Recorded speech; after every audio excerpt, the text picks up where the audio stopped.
We mostly talk about real estate, but we also got to talk about cars because cars are getting very expensive. I'm also feeling that my car is kind of on the brink of maybe a car repo. Now, it's not as bad. I may be exaggerating a little bit, but I got to admit, my car loan is like, what, 800 bucks?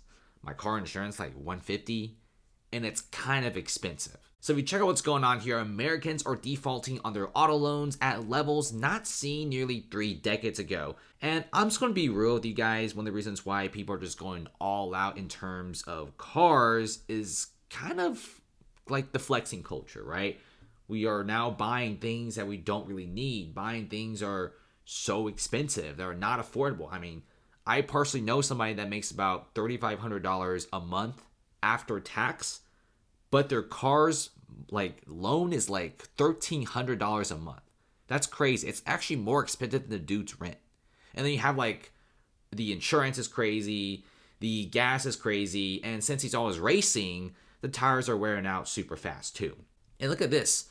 And the loans are rising rapidly, right? The percentage of subprime auto borrowers in the last 60 days past due on their loans is sky high. And I think we're going to be hitting 10% really, really quickly. And look at this. The average monthly car payment for new cars is $726. Used cars is $533. This is extremely high, guys. Now, I remember when new car payments were less than like $600, $550 a month.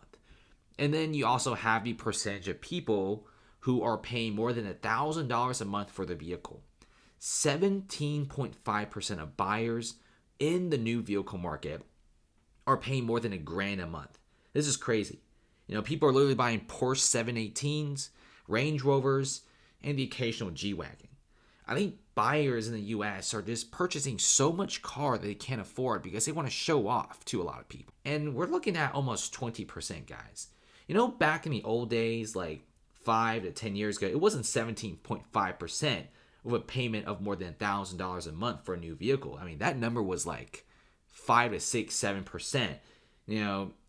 Now with homes being super expensive, I think a lot of young people, they feel like buying a home is so out of reach. You might as well spend and splurge more on a car because you can at least enjoy it a little bit.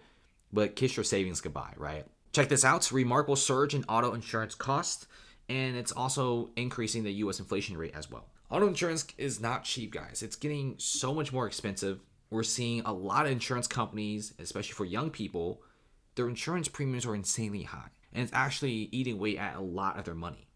And not to mention layoffs, guys. The amount of cars getting repoed is at an all-time high. We have a lot of people buying these expensive cars and they can't pay it. And guess what? The banks take it. It gets repoed. This is why you're getting so many repo YouTube videos recently.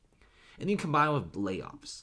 Okay, cool. You're making 70 to 80K a year for your software engineering job straight out of college. Well, guess what? Now Google, Amazon, Meta, and so many other tech companies are laying off employees like crazy. And they're still laying off employees. Now, if you follow the Feds, you probably noticed that unemployment is at an all-time low, 3.7%, and it's still getting lower in some states. But don't be fooled. Unemployment is low because low-paying jobs are very abundant. Now, expensive jobs that pay you 70, 80K a year, bare minimum, so you could afford your $1,000 a month vehicle. Those are very, very scarce. Go to LinkedIn, talk to some new college grads or hunting for jobs. They all say the same thing. Grabbing a job at Starbucks or McDonald's is super easy, but trying to grab a jobs at Google or like Epic, Charles Schwab and try to get paid like 70K a year is a very, very difficult process. And seriously, it really is. And then you look at this, the Feds need to cut rates. Rates are so high. Guys, you buy a car now, we're looking at almost double-digit interest rates. And people are actually saying yes to this, which is one of the craziest things I've ever seen. A lot of youngsters and millennials and even people in their late 30s are going all out and buying a car. And get a couple years, you have layoffs. Interest rates are still super high because you still have some of the Fed members saying that the rate shouldn't really be cut that much. That's what's happening. People can't pay their car. The average monthly car payment is rising every single month. The amount of people who are in the subprime department are increasing every single month. And the amount of car repos is at an all-time high. So this is not great at all. And considering that almost 20% of all buyers, so almost 1 in 5 buyers going to the dealership, are literally coming out with over $1,000 a month for their vehicle. This is not even including extremely expensive insurance for these premium vehicles. And this isn't even adding on to the fact that oil changes and gas prices are also very expensive as well.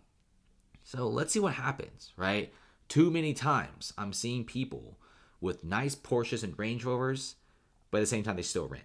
And this is kind of like what we're seeing in many parts of the US. Thanks for watching, guys. Comment below, and see you later.